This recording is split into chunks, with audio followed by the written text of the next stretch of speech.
Tenga listo el tinto que ya vienen los huevos revueltos con los ingredientes para crear una de las mayores masacres en nombre de la religión. Desde los confines de la Ideal, soy Anthony Cáceres. Bueno, Valerie, la Inquisición fue una institución sobre todo creada por la Iglesia Católica con el objetivo de perseguir y extinguir la herejía y la apostasía. Pues primero que todo tenemos que aclarar qué son estos términos, ¿cierto? La herejía podemos decir como que es la negación perspicaz después de recibido el bautismo de una verdad que puede creerse como una fe divina y católica. Más o menos como que usted no crea lo que está diciendo la otra persona, eso es una herejía. Claro que entre lo que la herejía que se considera desde nuestro punto, desde la actualidad, y la herejía de ya del siglo mediano, tiene muchas diferencias, sobre todo, ya que ellos eran un poco más conservadores como diríamos nosotros. Ya para situarnos en un punto en la historia más específico, nos remontamos a eso del 1184, cuando el Papa Luciano III promulgó la bula Ad Voluntate, encargando básicamente a los obispos a investigar y perseguir a las personas sospechosas de herejía. Estas primeramente fue avanzando como si fuera una enfermedad, más o menos. Pues claro que una enfermedad es algo muy extremo decirlo. Pero pues primeramente fue como las personas que tenían como ciertos comportamientos. Ya después fue más en intolerancia de las religiones, principalmente en lo que eran los judíos con su religión pues judía, valga la redundancia, y los musulmanes con su religión islámica.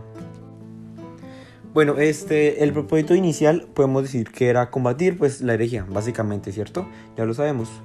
Pero también, no solamente porque la herejía se considerara como una amenaza a lo que era la fe, sino también porque creía que era una amenaza para la cohesión social y también como para la salvación de almas. Podemos ver una cierta relación de estos dictámenes, de estas sentencias, con lo que vimos en las cruzadas. Claro que si usted no iba a las cruzadas o si decía que las cruzadas eran malas o tal cosa, usted era visto como alguien que no era digno de ir al cielo del Señor y pasar al paraíso. Pero si usted iba a las cruzadas y asesinaba a sangre fría a las personas, era considerado todo un santo o algo parecido. Esto es muy importante de tener en cuenta, ya que cuando hablamos de Inquisición, hablamos no solamente de una, hablamos de muchas Inquisiciones que se fueron tomando a lo largo del tiempo, unas más que otras más reconocidas, pero primeramente pues iniciemos por el inicio. Tenemos la Inquisición medieval, que surgió a eso de finales del siglo XII y se consolidó hasta el siglo XIII. Algo que podemos destacar de esta Inquisición medieval es que fue dirigida inicialmente contra los cátaras y otros grupos heréticos como los valdenses. Bueno, sí, claro, es importante definir estos términos. Los cátaros prácticamente eran como una versión moderna de los modelos religiosos gnósticos del siglo I, que de hecho, desde su propia etimología, la palabra cátaro viene del griego y que significa puro. Además de esto, pues ya para decir, las creencias cátaras se centraban en más o menos como en su profundo dualismo. Según ellos, el bien y el mal eran dos poderes iguales pero enfrentados. Bueno, los valdenses por otra parte fueron un movimiento religioso que surgió a eso del siglo XII, que principalmente predicaban la pobreza, la simplicidad y la adherencia estricta a las enseñanzas del Evangelio. Creían que cualquier persona, sin importar su estatus social, podría predicar si seguía estos principios. Además de esto, sabemos que su fundador es Pedro Baldo, que pues tiene relación con la doctrina Baldo Valdenses. Siguiendo con el orden, la Inquisición española ya fue algo más importante o más relevante para nuestros ojos. Muchas veces es vista como la principal Inquisición y puede que esconda a las demás. Y esto es debido a que la Inquisición española no solo se extendió en Europa, sino también en América, ya con los conquistadores que sabemos que abarcaban América ya en 1492. Su origen se basó a eso oficialmente desde 1478 por los reyes católicos Fernando e Isabel y con la aprobación de un papa, el Papa Sixto IV. Tenemos características más o menos enfocadas en lo que es perseguir judíos conversos, que eran los judíos que convertían o se transformaban al cristianismo, pero que algunos de ellos seguían profesando su religión en secreto para no ser juzgados. Incluso hay un dato curioso, déjame decirte que los judíos conversos principalmente eran llamados marranos. ¿Por qué marranos? Porque desde su religión no se puede comer el cerdo o otras carnes. Siguiendo con el orden, la Inquisición española se ha postulado como una de las más importantes y representante de lo que puede llegar a ser la religión. Esta incluso ha opacado a otras inquisiciones por su relevancia y por su principal característica, la cual fue que no solo se extendió por las regiones de Europa y Asia, sino que también por América con la conquista. Tenemos principalmente su origen establecido en eso de 1478 por los reyes católicos Fernando e Isabela y con la aprobación del Papa Sixto IV. Además, también sabemos que se enfocó en perseguir a los judíos conversos, quienes eran aquellos que pasaron de su religión judía a la religión cristiana o católica. Eran principalmente llamados marranos de manera para insultarlos, ya que en su religión está prohibido comer este tipo de carne. No solo eran los judíos, también más tarde fueron los musulmanes convertidos, o también llamados moriscos. Siguiendo con el orden, también tenemos la Inquisición romana, la cual fue fundada en el 1542 por el Papa Paulo III. También tenemos otras características que también era conocida como la Congregación del Santo Oficio, que se centró para combatir la Reforma protestante y otras doctrinas consideradas heréticas, que para quien no le suene tanto este término es cualquier creencia que está en un fuerte desacuerdo con costumbres o creencias establecidas.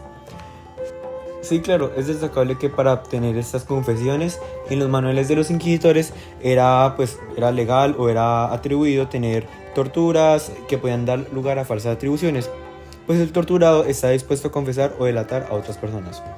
Por esta razón, en ocasiones se recomendaba reiterar las preguntas sin el uso de la tortura. En la práctica, el temor a volver a experimentar estos suplicios y torturas y dolores podía llevar a los acusados a confirmar su confesión. Esta confesión era para que, como dije anteriormente, delataran a otras personas y culminara su tormento. Algunos métodos de tortura más conocidos que eran el potro, que funcionaba atando a una persona desde sus extremidades sobre una tabla y jalando las poleas para estirar poco a poco el cuerpo de la víctima en direcciones opuestas, algo que obviamente da demasiado dolor y cualquier víctima, sin juzgarla con valores del siglo actual, podría confesar. También se accedía a la garrucha, que era una modalidad de tortura aplicada. Evidentemente, un suceso de tan gran magnitud va a tener muchas consecuencias, entre las que destacan sociales, económicas, políticas, pero principalmente tenemos unas 5. Primero es la persecución de minorías, como lo son los judíos conversos y los musulmanes que también eran convertidos, acusándolos de practicar sus religiones en secreto, cuando en realidad algunos sí lo hacían, otros no, pero no importa si lo hacían o no, no estaban presentando su libertad y libertad de expresión también. También tenemos otras como son las consecuencias políticas, ya que se fortaleció el poder de la iglesia, lo que fue bueno y malo en ciertas partes, ya que en la Inquisición consolidó el poder de la iglesia católica, que utilizó el tribunal para mantener la ortodoxia y controlar la población. De parte de lo religioso, también tenemos la intolerancia religiosa, que se aumentó en esas etapas desde un punto que, ahora tenemos algo que la intolerancia religiosa, en la que se dan comentarios, palabrotas y una que otra golpe o agresión, pero antes era muchísimo peor. Habían quemaduras, torturas, golpes, matanzas, incluso genocidios, que la Inquisición promovió la intolerancia hacia otras religiones, reforzando la idea de que solo el catolicismo era aceptable. Tenemos una acción que era muy común en esas épocas, podría decirse, que eran los autos de fe, que eran ceremonias públicas donde se anunciaban las condenas. Estas se realizaban con el objetivo de mostrar el poder de la iglesia y recordar a la población la importancia de la fe católica. Incluso en esas autos de fe no se veía tanto como un juicio, sino también como un espectáculo, como también una forma indirecta de manipulación, y en la que no se ejecutaba a la persona de inmediato, sino que después se llevaba sin autoridades, sin personas competentes, podría decirse, que las asesinaban quemándolas. E incluso también era tal su odio que cuando no tenían el cuerpo, porque se había escapado, porque se había muerto en el camino, porque eran obviamente tratados de formas inhumanas, con condiciones salubres asquerosas, entonces tenían un muñequito, el cual lo quemaban por él. Era como si fuera, algo vudú, que era muy normal en la época. También, finalizando, tenemos algo muy importante, la cual es la censura y prohibición de los libros. Sabemos que dentro de la historia se han censurado varios libros, ya sea por su información muy morbosa o de características no tan convencionales, o ya sea porque exponen diversas formas de pensamiento que las sociedades, que el Estado no quiere que sean libres y que no quieren que se dupliquen.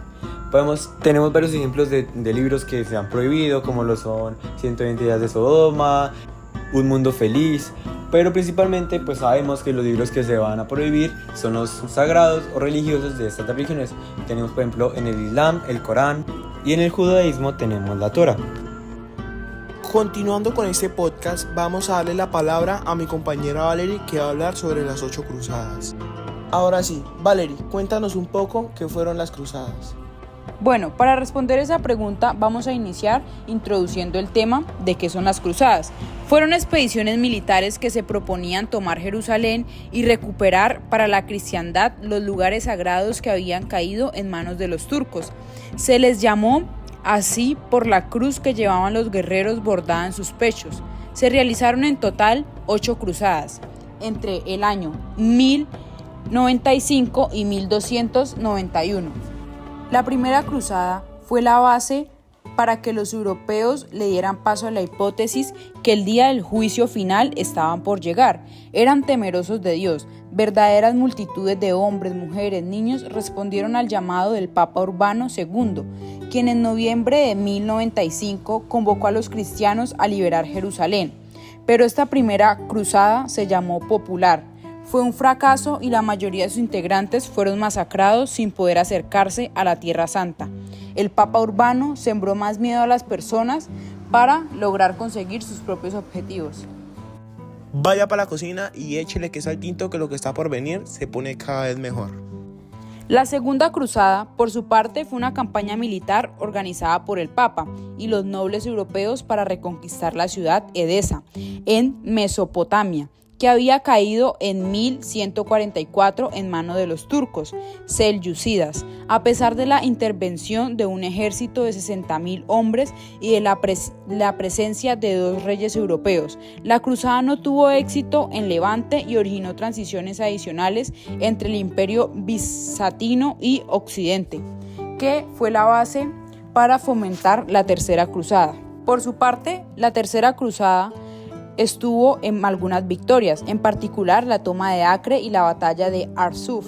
La cruzada terminó de manera discreta y poco llamativa, porque cuando llegaron a su objetivo, los líderes occidentales se encontraron sin hombres ni recursos suficientes para resistir a los ejércitos aún intactos en Saladino, aunque se negoció un acuerdo para permitir el acceso de los peregrinos a Jerusalén y se mantuvo una base de operaciones cristianas en el Medio Oriente. El objetivo de tomar la ciudad santa pronto se convertiría en el motivo de la Cuarta Cruzada, 1202 y 1204. En esta, un gran ejército cruzado tomó la capital del Imperio bizantino como parte de su acuerdo con Venecia. Aunque la expedición nunca llegó a Jerusalén, la toma de Constantinopla significó la fragmentación de Bizancio en una serie de reinos y colonias que se repartieron entre los líderes de la expedición, para así darle el inicio a la Quinta Cruzada, que fue un conjunto de acciones militares provenientes de Europa Occidental para retomar Jerusalén y el resto de Tierra Santa, derrotado en primer lugar al poderoso Estado Ayubí de Egipto. El Papa Inocencio III y su sucesor, el Papa Honorio III, convocaron los ejércitos cruzados liderados por las enormes fuerzas militares del rey Andrés II de Hungría y por los batallones del príncipe austriaco Leopoldo VI de Austria, que realizaron una incursión contra Jerusalén, dejando finalmente la ciudad en manos de los musulmanes. Vaya y échele azúcar al tinto para que le quite ese sabor amargo que deja el desenlace de estas cruzadas. En su secuencia, la Sexta Cruzada comenzó en 1228, tan solo 7 años después del fracaso de la Quinta Cruzada, y fue un nuevo intento de recuperar Jerusalén. Finalmente, los cruzados lograron reconquistar esta ciudad y también Nazaret, Sidón, Jaffa y Belén, dándole paso al hecho de poco impacto que fue la Séptima Cruzada, que en ocasiones anteriores, debido a que Occidente ya había visto cómo Jerusalén cambiaba de manos en diversas ocasiones, la llamada a la cruzada, por tanto, no fue inmediata ni generalizada.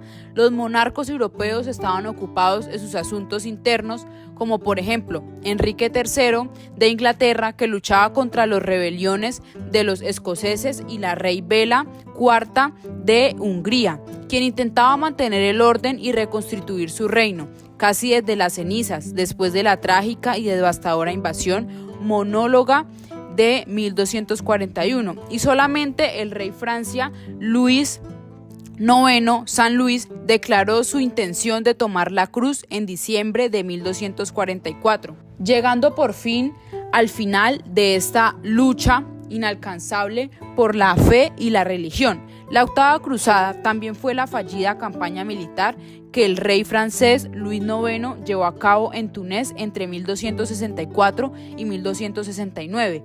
El objetivo que no se alcanzó era la conversión al cristianismo del emir, la ciudad y extensión de esta religión por el territorio limítrofe. La expedición militar fracasó y en ella falleció el monarca francés. Valerie, para un momento, ¿a qué hace referencia el territorio limítrofe? Claro, Miguel. Este concepto está vinculado a la noción del límite, es decir, una línea imaginaria que separa dos territorios por sus diferencias, ya sean políticas, administrativas, sociales o culturales. Las consecuencias que marcaron las cruzadas fueron el cambio de pensamiento en toda una sociedad, es decir, de la violencia en el cristianismo, justificando la guerra santa como un deber religioso. Pidan otro vasito de tinto, que ahora vamos con los datos curiosos de la Inquisición, que es un tema muy importante que nos explicará nuestro compañero Miguel. ¡Vamos! Ahora Miguel, cuéntanos, ¿qué datos curiosos tienes el día de hoy? ¿Hablaron algo de las ejecuciones del Santo Oficio? ¿Cómo se come eso? ¿Con qué? Las ejecuciones del Santo Oficio. Pues Anthony, es bastante complicado establecer con certeza la cantidad de personas ejecutadas con este tribunal, específicamente desde su fundación hasta 1530. Posteriormente se convirtió en una institución muy burocratizada, habiéndose guardado innombrables registros de su actividad. En todo caso, según afirma Josep Pérez, hispanista francés, se puede hacer una aproximación de la cantidad de ejecutados en los 356 años de actividad del tribunal, cifrándose en unas 10.000 personas, de las que 2.000 habían sido ejecutadas en los tiempos de la primera Inquisición, Tomás de Torquemada. Otro dato curioso puede ser que los testimonios obtenidos bajo tortura no eran válidos, porque hace 5 siglos la sociedad era completamente distinta a la actual, y lo normal es ver que la tortura como un acto totalmente execrable en nuestros días. Pero en el siglo XVI la tortura era una práctica habitual tanto para la Inquisición como para los tribunales ordinarios. Otro dato es sobre la Inquisición en América. La Inquisición en América se estableció oficialmente en 1570 en la Nueva España y en Perú, y en 1610 en la Nueva Granada, que estaba conformada en esos tiempos por Venezuela, Colombia y Panamá.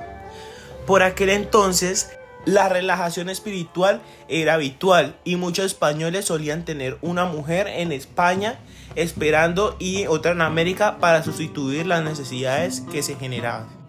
Para amargar más nuestro tinto y crear más tensión entre nosotros, cuéntanos, por favor, curiosidades que sucedieron durante las 8 cruzadas. Valerie, en realidad fueron 9 cruzadas, pero no se contó ya que todo finalizó en la 8ª cruzada, la cruzada templaria. Pero la 9ª cruzada se llamó la victoria musulmana. Otro dato curioso es que reiniciaron el contacto cultural y comercial entre Oriente y Occidente.